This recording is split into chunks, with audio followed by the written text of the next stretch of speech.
The New Warehouse Podcast, hosted by Kevin Lawton, is your source for insights and ideas from the distribution, transportation, and logistics industry. A new episode every Monday morning brings you the latest from industry experts and thought leaders. And now, here's Kevin.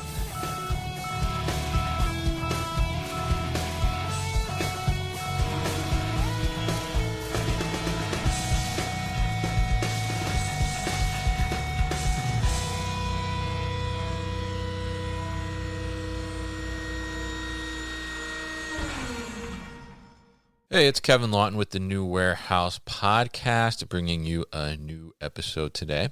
And on today's episode, I am going to be joined by Macon Stokes, who is the CEO over at Amplifier, which is a 3PL based down in Austin, Texas. And I got the chance to connect with Macon earlier at Parcel Forum. I think we connected at, and very interested in hearing about Amplifier, what they're doing, their story a little bit, and also about Macon's journey too. He started as a sales guy at Amplifier, and now he's the CEO, right? So that's a pretty interesting journey, right? So we're going to dive into that a little bit, and we're also going to talk a little bit about how they approach fulfillment and a little bit of some differences when you think about item customization versus shipment customization, which they're doing.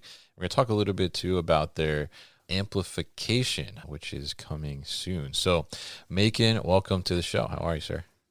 I'm great. Thank you for having me. I'm super tickled that this comes out of just happening to be shoulder to shoulder at the Parcel Forum near the drink line, right? Yeah. That's where we met and engaged. So I'm continually delighted and surprised when I go to one of those events. I'm like, I made new friends. It's really fun.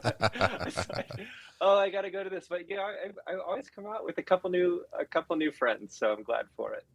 Yeah, absolutely, and I think those are great opportunities just to meet people, right, and just figure out what other people are doing, and people are doing like similar things too, or just find those synergies overall. So it was great to meet you there, definitely, and I've been connected with you since, and now getting you on the podcast as well. So why don't you tell us a little bit about Amplifier and kind of the story of Amplifier too, and how it got started?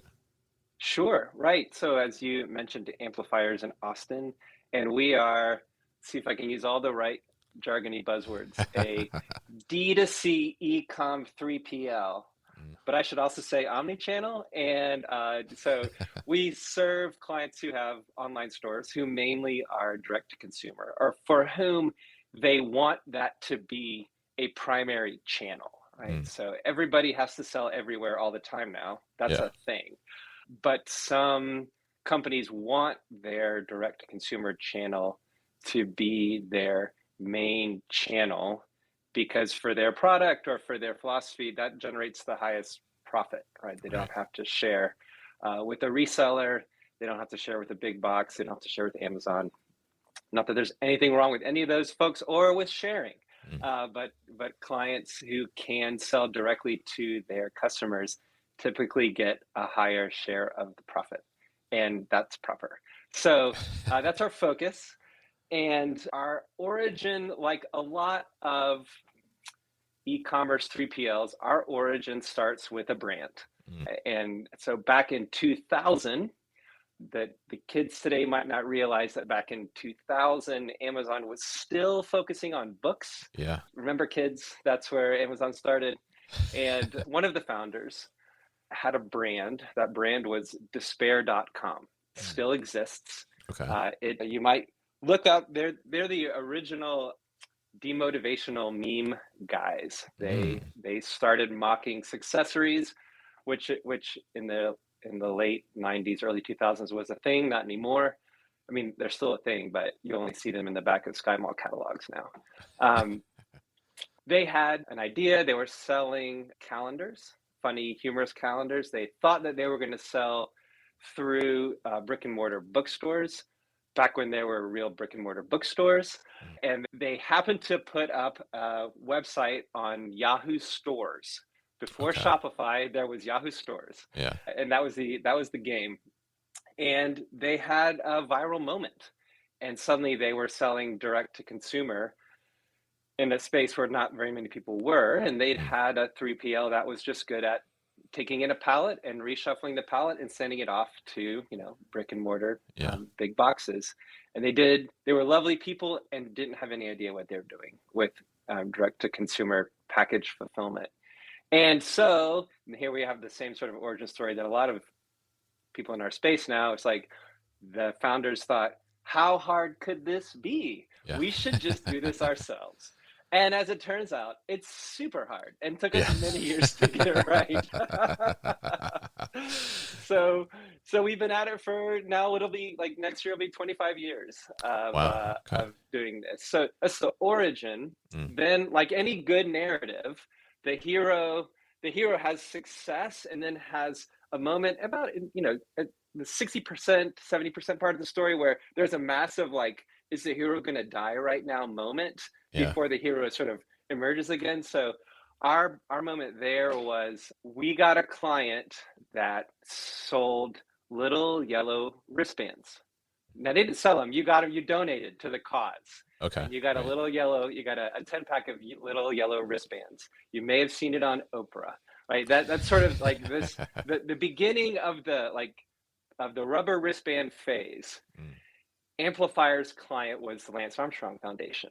And they started with us, and their view was, we're just going to sell a couple of thousand of these. And one of our co-founders knew the folks at the Lance Armstrong Foundation, was there in the room and talking through, like, how are we going to help raise funds? And so Amplifier got that gig.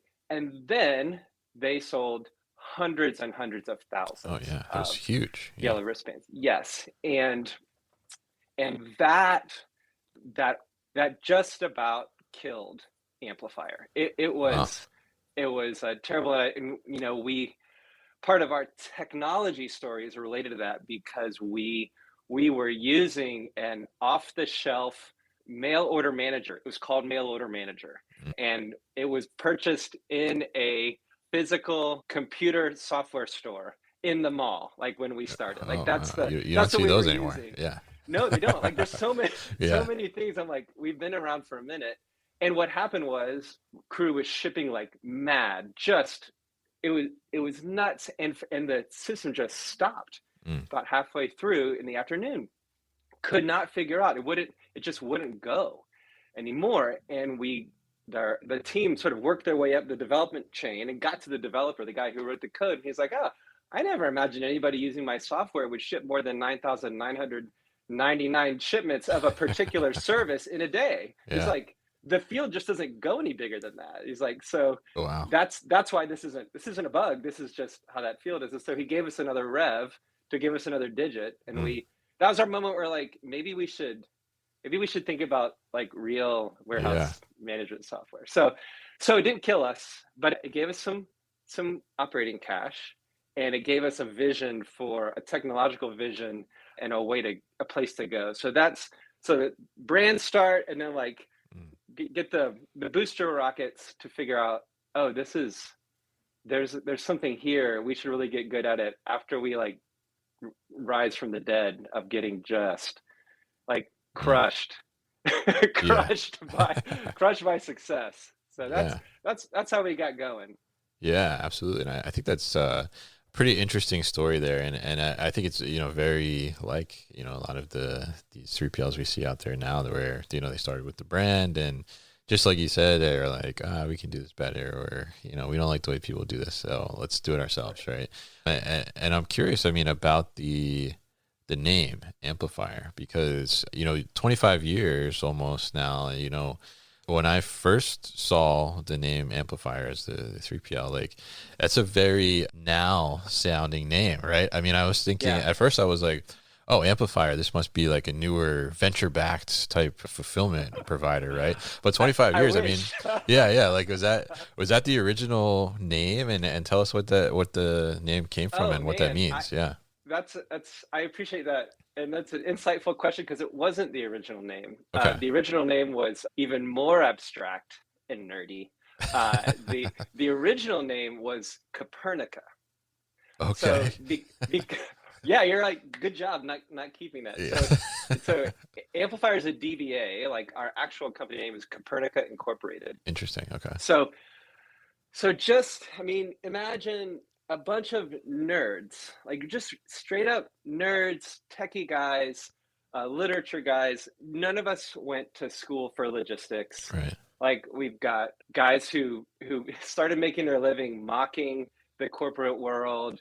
We've got classics majors, philosophy majors. Like that's just the sort of people who are doing this. And so starting with the brand, the idea was, well, in the coming century, we're moving from, this is one of the things our founders coined. We're moving to product being not shelf aware, but self aware, right? Where there's this thing is going to another human directly, a self. It doesn't need to be configured to sit on a shelf, which is what everything was before that, right? Things were packaged to come out of the box and go on a shelf, right, instead of packaged to like be handled by a human.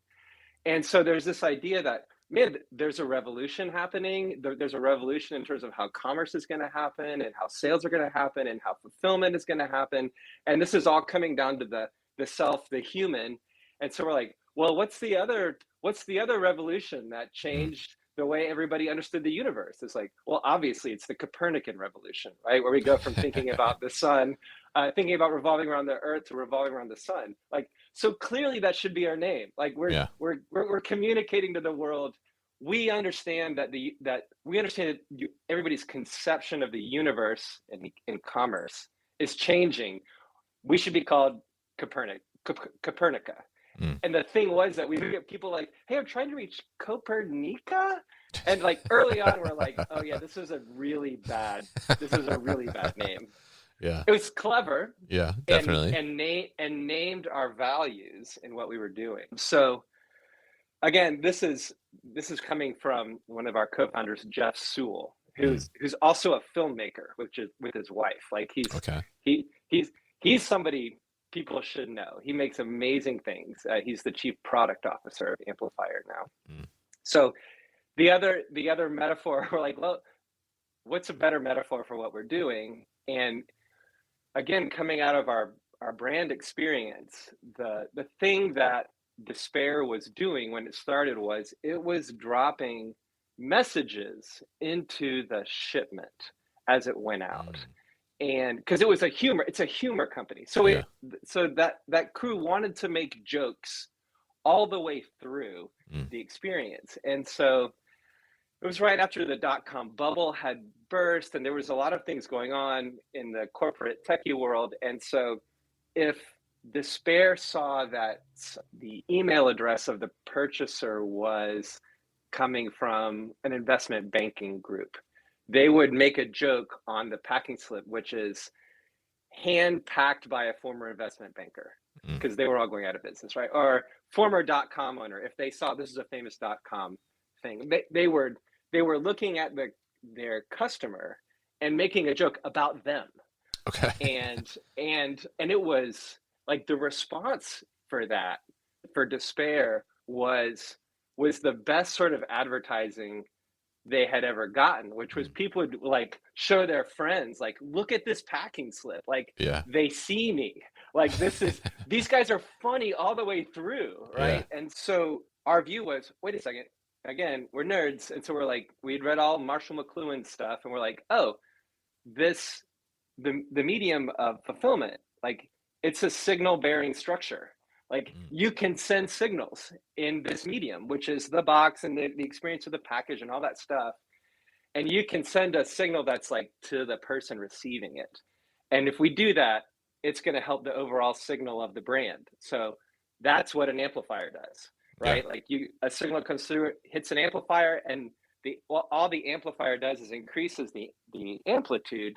And you actually don't care about the amplifier. Like, you care about the signal that's going through it, right? That's the thing you care about. And so coming from brand-centric folks are like, yes, it needs to be, the fulfillment needs to be on time, it needs to be right. But we can also send signal through it. And so that's where the name and the metaphor Amplifier comes from, is our view of what our clients as brands are doing, that they're sending signals through us. Mm. Now, is it clever? It's yes. And when you get it, and is the name inhabit our values and the goal and the aspiration? Yes. So Mhm. in that sense, super great name. Like you can have a great logo I like the logo. and Yeah. it seems very like current. Yeah. And also we're not ship noun or verb box, right? Or Yeah. that's it's good and bad, right? So Mhm. the good news is okay, you're signaling something different about you, Mhm. but also the first glance, wait, what do you do? Why don't you have box in your name, or why Yeah. don't you have ship in your name? It's Yeah. so they're like, huh? Well, we like it. We'll stick with it. Yeah. Yeah. But I imagine too, I mean, I could see where, some of these brands that are, they're looking for a partner fit that kind of thinks in the same way that they do too. So like, recognizing like that branding that you guys have done in that, and, differentiating yourselves a little bit there too as well. I mean, I think I can see that like resonating with some brands. That'd be like, oh, okay, these guys are kind of like on the same wavelength that we're on too. Yes, Yeah. the metaphors work, right? You Yeah. can't. It's once you start using it, you're like, yeah, it's actually a really good metaphor. It's Yeah. dumb nerds. Definitely, definitely. So we talked a little about Amplifier, right? And you've been with Amplifier for a little while too, as well, right? So, but Right. you tell us a little bit about your journey and what you've kind of seen over the whole transformation of the business. Because you started, if I understand correctly, I think I saw on the website that you started in the sales side, right? And now That's right. obviously you're CEO, right, running the show. So, That's right. so tell us a little bit about that journey and kind of what you've seen in the industry over that time. We'll be back after a quick break. I hope you're enjoying this episode. Do you want more warehouse content delivered to your inbox? Sign up for our new email series called Warehouse Wisdom Wednesday to get an educational series of emails on warehouse basics delivered directly to you every Wednesday morning. Find the sign up link in the show notes. Well, so I was the philosophy major. I was philosophy Okay. major and math minor. Did not get into this because I was like, you know what? It would be a really interesting industry to create a career in, logistics. Yeah. That was the play. I didn't even know you could go to school for it. And then 10 Yeah. years in, I'm like, hold on a second. Are you telling me Georgia Tech is like the place for logistics and like people have whole majors around this? I'm like, wait a second. Yeah. No wonder I fell behind. Yeah, so I've been at Amplifier for coming up on 20 years. Oh, wow. Okay. And so I knew about Amplifier because one of the co-founders is my brother-in-law, and my brother Oh, was the second okay. employee here. Uh, So that's how I knew about it. And I watched them start it. And as a deep nerd, I loved all the metaphors they were using, and I appreciated other things are going to be different. And yes, people who are coming up, people who were born after Google was invented interact with the universe in a way that's different than people who were born before Google was invented. mm, People they have some expectation for what an online experience is like and how they should interact with any sort of vendors. Like, oh yeah, this is cool. mm, So I watched from afar. I watched them get crushed with success by the Livestrong mm, Foundation. And then, like a lot of 3PLs, especially at when the beginning stages of a 3PL, that Livestrong, after we shipped honestly 95% of all the yellow wristbands, mm, they got new management. They got a new chief operating officer, and she came in and said, "We're going to go to the big boys now. We're going mm. to go. Like we're gonna grow up." And so she took the business away. Yeah. Spoiler: they came back 3 years later after she left. However, at the time, that was an existential problem Hmm. for Amplifier, and they needed help in sales. Mm, And so I'm okay at it, but also the important thing was they knew I'd get in and care a lot and understand what they're doing and sell. So I moved from Charlotte, where I'd been living with my wife and newborn kid, so super easy for me to know how long I've been working here because I'm like, how old is my son? Okay, right. Um, Also vice versa. I'm like, how long have I been in Amplifier? How old are you? Yeah. So came and started in sales. I I didn't know very much about like the sales as an industry. So I read a lot of books, which is the story of amplifiers. Like, how do we do this? I don't know. Read some books. Read books. Yeah. And through circumstances that were beyond my control, I ended up closing, like being in a relationship with somebody and closing a major deal for Amplifier. It was a really, really big deal. It was like perfect. It's a perfect client, and they had a lot of volume.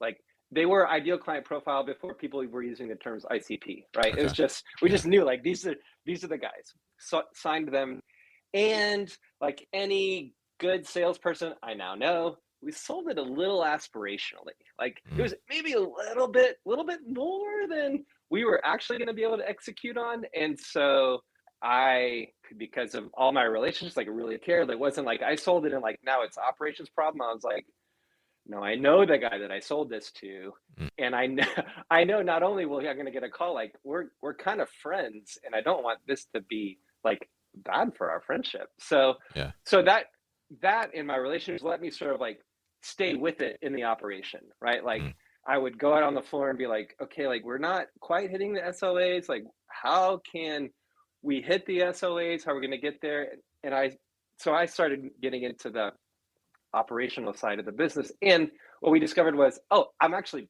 pretty good at that. Like that Okay. turns out to be a thing I'm quite good at naturally. And then basically had the permission of the company to like, yes, please get good at this faster so that we continue to make this client happy. And by the way, making this client happy is actually making everything else work even better. So I moved into that space and led the operation for about 10 years. I'm not good at the years. If like it's in my LinkedIn, like you can see like exactly it might be off from like I don't remember that stuff very well, but moved into operations, cried all the tears, bled all the blood that a person learning operations on the fly and through our technology, and took over finance as well eventually, because at some point finance and operations are the same actually, right? Like Okay. if you want a functioning company, like those can't be unhooked. Yeah. And we're all of the leadership of the organization is very collegial, and so it's fairly flat. And so as we're growing the company, it's like, well, okay, like you learn this thing, and like, okay, now you can do it. Like you're doing this better. I didn't want to do that anyway, so like you do that. Eventually became the president while Jeff was CEO. And at some point we realized, oh, actually, like I am pretty good at this. Why don't you take the CEO role? And then Jeff moved into the chief product officer role, which is, as the CEO, he had been developing the product along the way. And so this sort of allowed him to really basically finish it off and let me toil under the Sisyphean burden of being a CEO. So I don't like when you could like graph, like if we're doing titles, like I guess success goes up into the right, but like existential dread and burden kind of like good also increases as you go.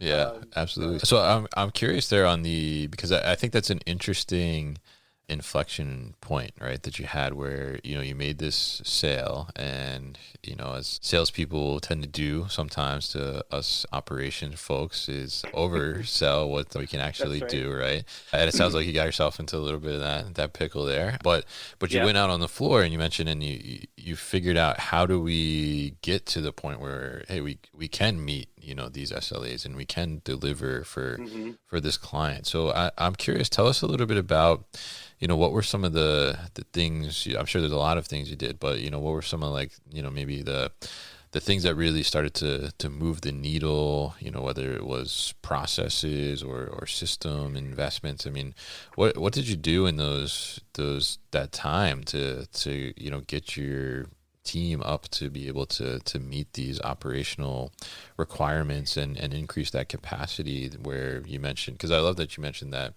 we were trying to do it for this one client, but then we saw that Oh, and now it's starting to have a positive impact on all of these other clients too as well. So tell us a little bit about what did you go through, and what really started to move the needle for you from an operations perspective. Our perspective on the operation was sort of continuously informed by the software that we were using, like in the first place, because we were following our own intuitions Mm. about what's efficient. Like, as I hadn't read the goal yet. Like, Yeah. this was like this was before I didn't even know that was a thing. Mm. I'm so bummed that I went for like 10 years without even knowing the name of Eli Goldratt. Like Yeah.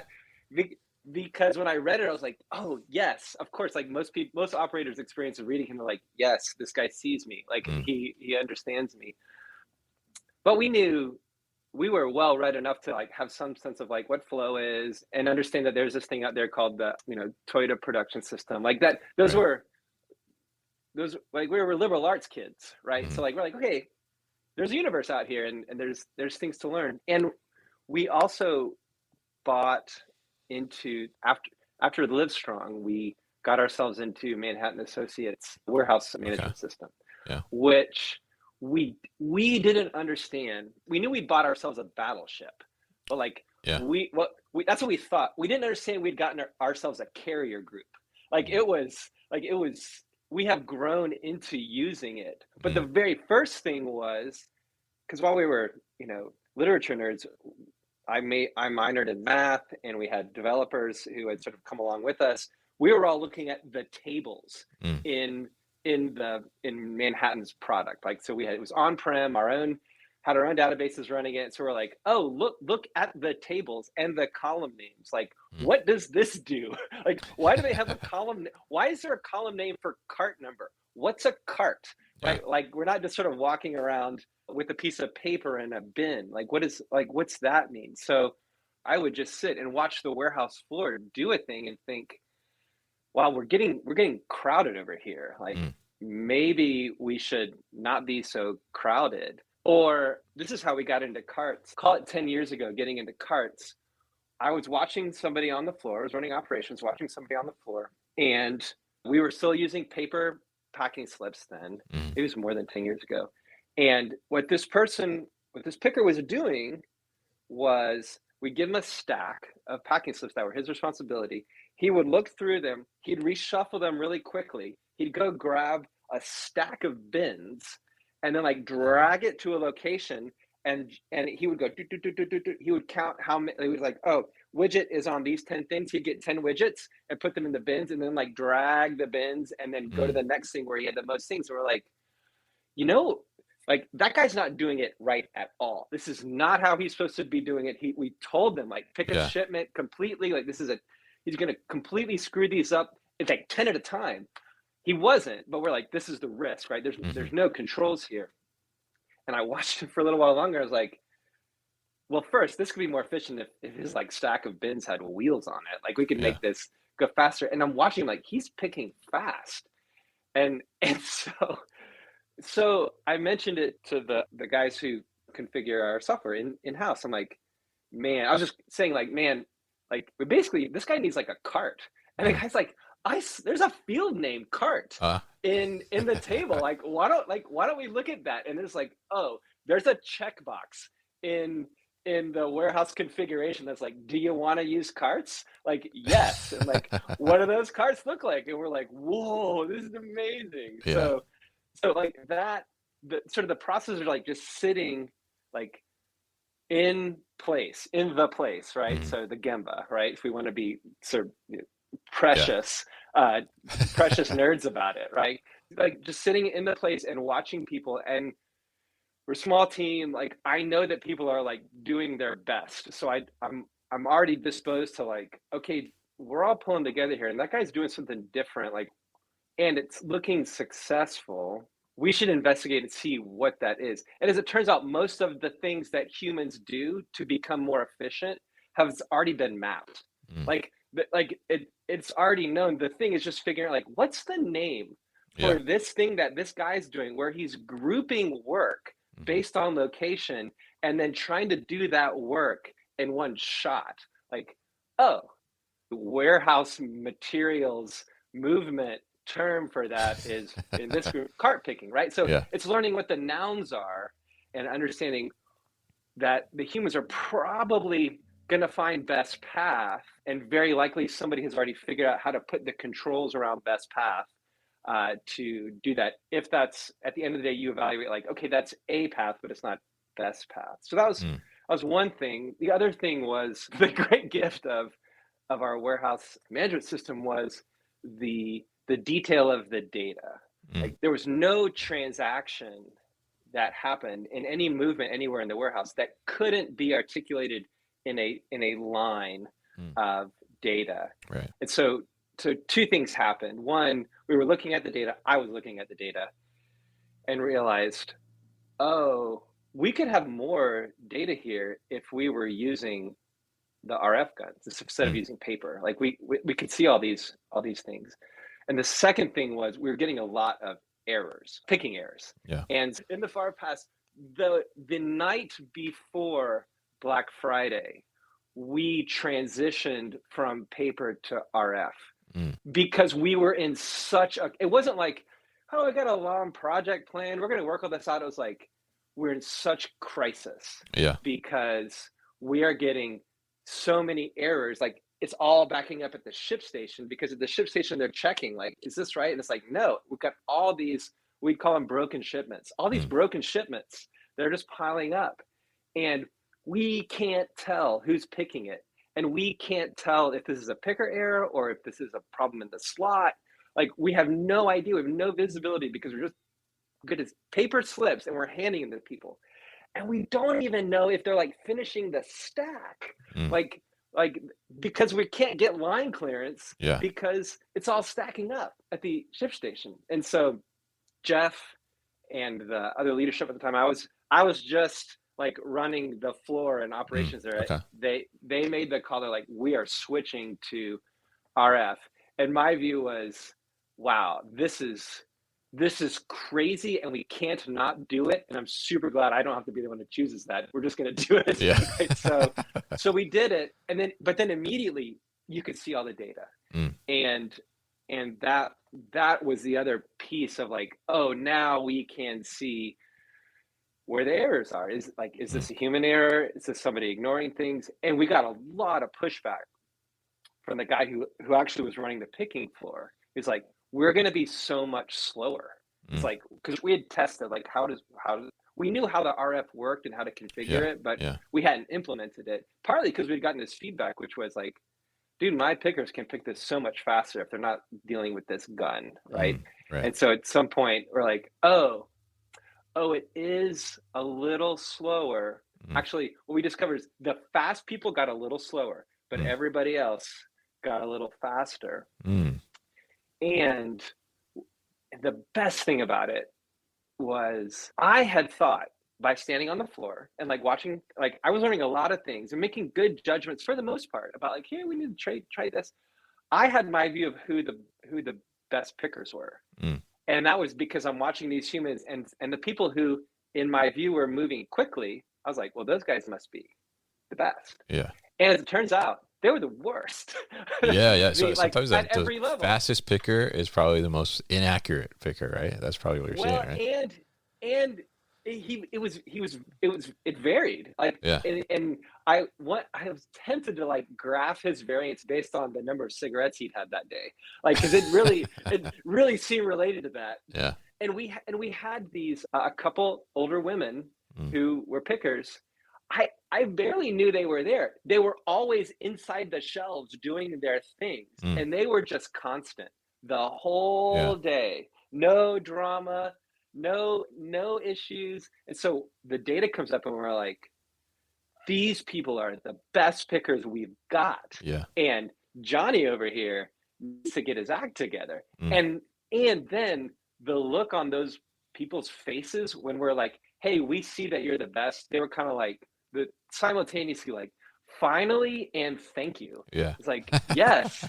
Like they know, like they know that they're the ones doing the best work, but like you guys gonna keep doing this, and Flash over there is gonna get all the glory. But I know I'm doing better than him. So it was super iterative, and I'd like to think that we hit every major problem that you can hit. I mean, I like to think it in this way, that there aren't very many more. Yeah. We didn't enjoy hitting them, but Yeah. we'd have the wrong intuition, which is like, oh, client is going to put on a sale, and so we're going to slot all the sale items in the same aisle. So like you can just very little travel. You can just pick it, go across.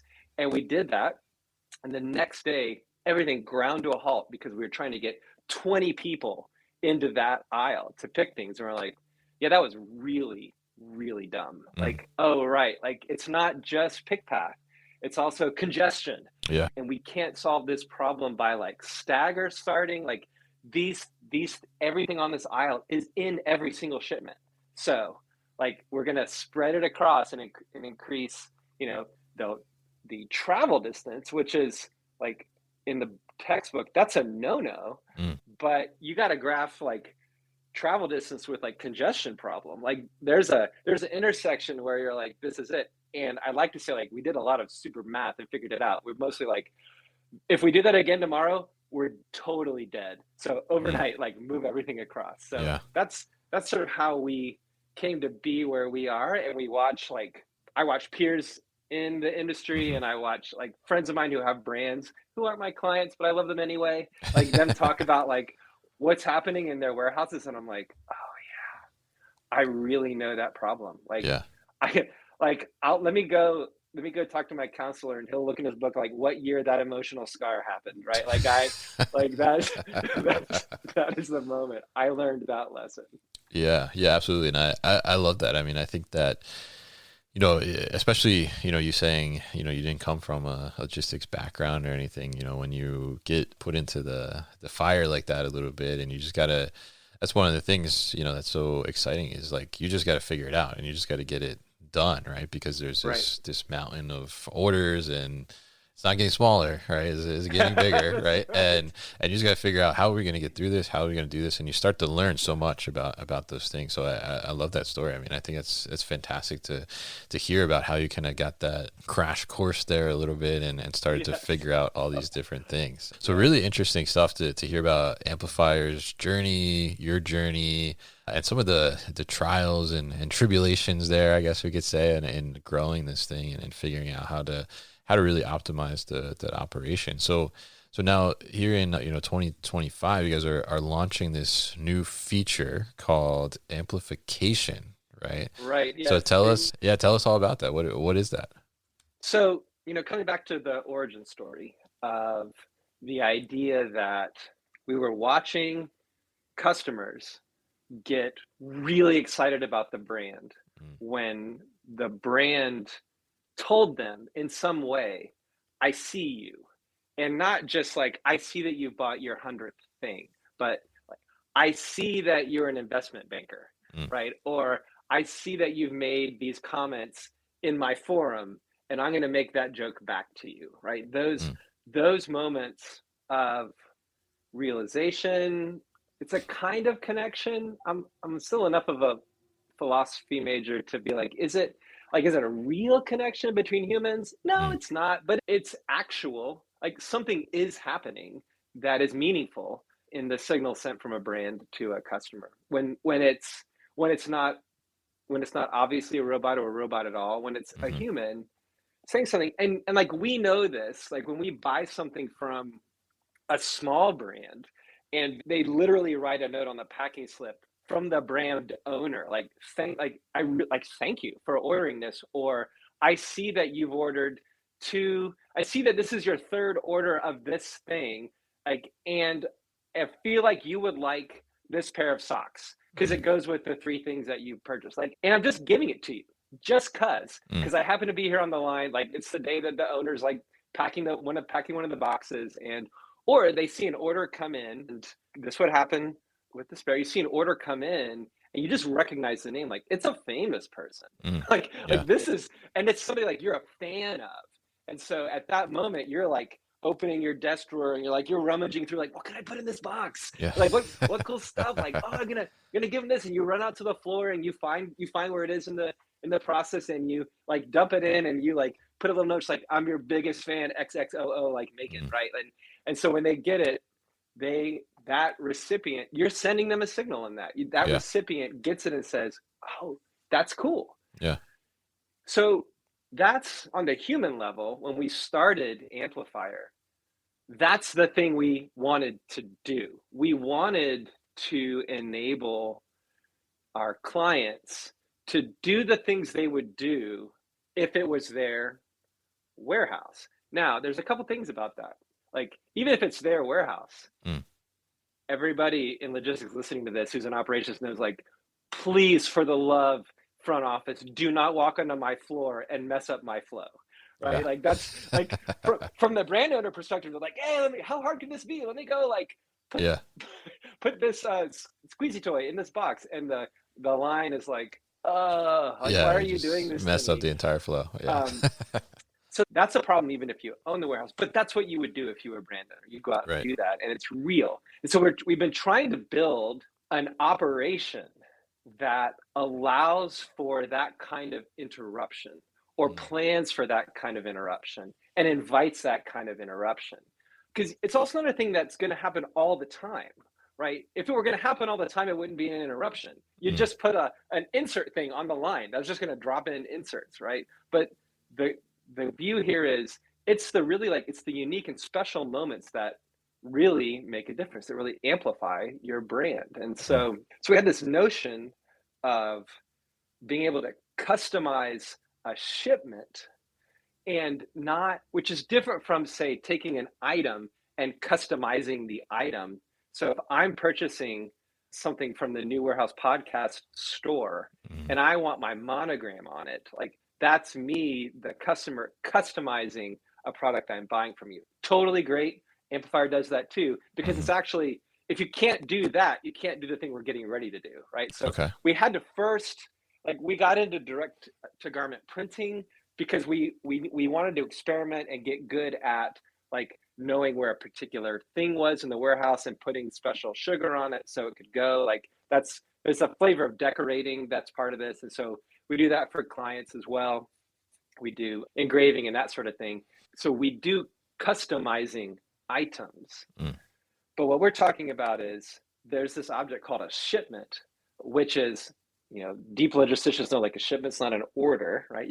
A person places an order, that's going to have one-to-many shipments. And what we're talking about is the order stays the same, but we're going to do something to this shipment, and that's unique. And so we need to do a bunch of things around that. We need to know, like, what, at the end of the day, what did you put in it?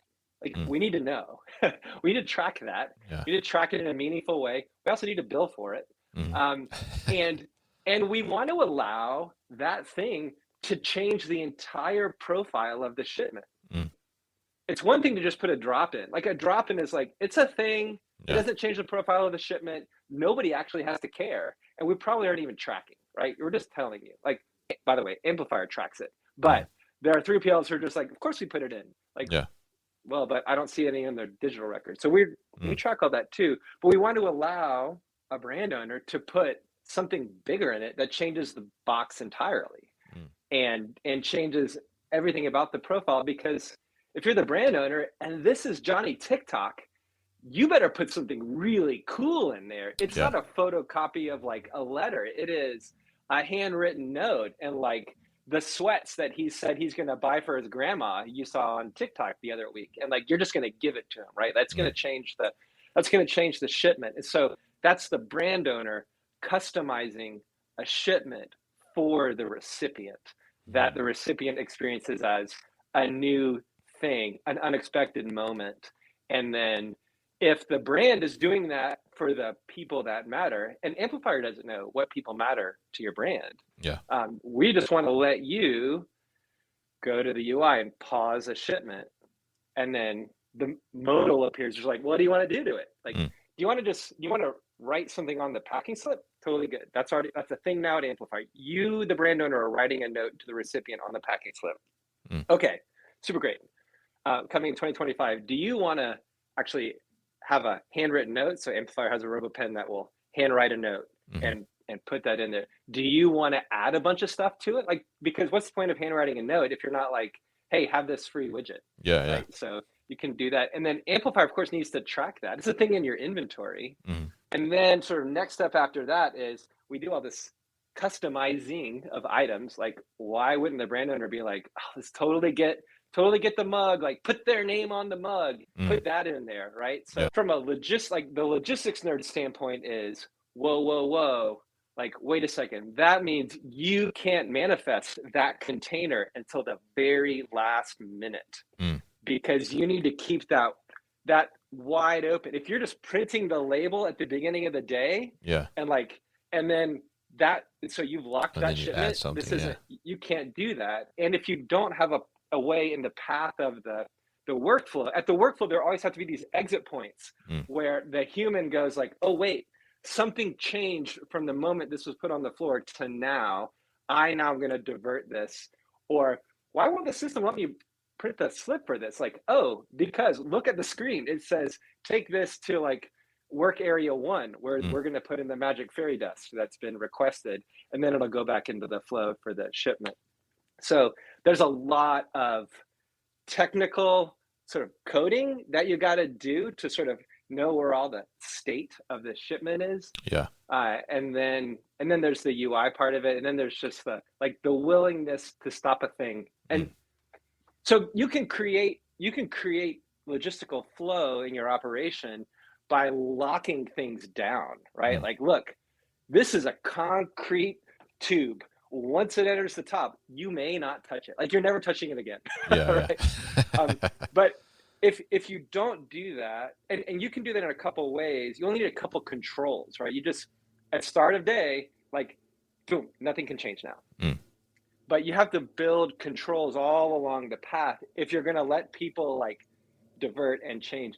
And we're not huge. Like Amplifier has 110,000 square foot warehouse. Okay. We don't have a ton of, on one level, we don't have a ton of automation, so that we have to actually have all these software controls for the humans that are doing things. We need to we need to have people do it, but also we don't have a lot of automation, which means that we can do all this stuff. It means that sort of at any point, can be a little more flexible. We have a general principle of like, don't bolt things down. One, we haven't, because we will let our minimum order quantity for a new client is 0, right? You just have to sign up and pay the monthly subscription fee for Amplifier, and you can be a client. And so that's super great. It means that we have on purpose decided we don't know what the shipment profile will be tomorrow. And we're going to handle that with our processes and software, because not only do we not know what's going to happen tomorrow in terms of like what new client's going to come, but we also don't know at the beginning of the day, we don't know what the shipment profile is going to look like at the end of the day, because we're inviting a client to change it along the way. This is where we come back to like, we didn't get into logistics because we knew about logistics. This is really dumb. This is really, really not the way to start 3PL and like start making money immediately, because the way you do that is you only keep your flow is exactly what you're doing today. Like, and you have pruned it all, but we have always been very open about sort of conceptually about what we're going to do and how we're going to add new things, which means that a lot of the automation plays were like, well, yeah, that's actually, if we knew that 60% of our shipments were going to be books, we would 100% get that machine, because you would configure it and it would do the thing and then you'd be off. Like if we were only selling supplements, like, and we know that like supplements we just know they're going to be from this size to this size, and they're going to weigh a certain amount. Like, yeah, we can have a machine that does a bunch of those. Instead, we've had to get really good at, you might call it changing the die, right? Like 1 minute die change has got to happen all the time at Amplifier, right? So that's a nod to Deming. So the other guy on that Facebook post you put me with. So happy about that. So yeah, that's the amplification. That is a shipment customization, which, by the way, we have 2 patents on that process. So the Amplifier owns the patents for changing, I'm not joking, like changing a shipment. I can't remember if it's an order or a shipment mid-flight as a result of the input of the brand owner. So that's cool. We got them a while ago because we're like, this should be a thing that people do. We're gonna try to do it. Yeah. The minute we do it, it's gonna be like, well, yeah, that's actually a great idea. Let me do it. Like, well, that's why we got the patents on it. Yeah. It's also a commentary on the patent system, which is like, really, you can patent that? As it turns out, you can. Yeah. Interesting. Yeah. I mean, very interesting stuff with you're making, and I love how you guys are looking at it in a different way, right? And you're trying to stick to that, essentially the root and the cause of like what you guys were trying to do with the brand initially, right? Despair, and keeping that fun, more customized feel for the customer, which I think, for a brand these days, like you're trying to stand out as much as possible because so many people are getting so much stuff online, right? And like, how do you give them that unique experience? And I think that's a great approach to do that. So really appreciate you coming on the show today and giving us the story of Amplifier and your story too of, figuring out how to make operations better and ultimately, this unrolling of amplification as well and what that's kind of going to bring to the market for brands as well. So really appreciate your time. And if people are interested in learning more about Amplifier or getting in touch, what's the best way to do that? Well, you can go to amplifier.com and see what we've got there. And I'm on LinkedIn, just Macon Stokes at LinkedIn. And I'm super happy to hear from people, take a DM. Folks can email me at mstokes@amplifier if they want. But I try to be, there are people who are super active on LinkedIn. I try to be semi-active. I try to at least keep up with what's going on. And so that's a fine place to reach out and connect. And if you have followed me on LinkedIn, you know that you can come into the office anytime if you are holding a box of donuts. That is the secret key to getting into the CEO's office. Is like, did you show up at Amplifier with a box of donuts? Probably going to see you. So that's the play. I love that tip. That was my tip as well when I was a plant manager previously, when I would get those cold emails especially from carriers, right? Can we come get your business? Yeah. And I would say, my shipping team loves donuts. So we got a lot of donuts that way, definitely. Yeah. So we'll put that out there, and we'll definitely. Wait, you shared them? That's a good idea. I should share them. So we'll definitely put all that information about Amplifier and how to get in touch with you at thenewwarehouse.com, as well as in the show notes. So Macon, thank you once again for your time on the show today.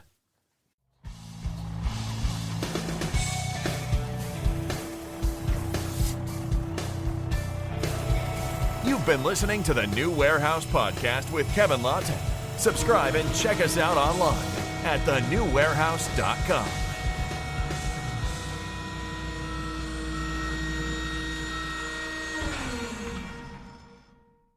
Enjoyed this episode? Make sure you are subscribed to the podcast, and for more content from the New Warehouse, find us on LinkedIn and YouTube. Links to subscribe can be found in the show notes, and for everything The New Warehouse, head to thenewwarehouse.com.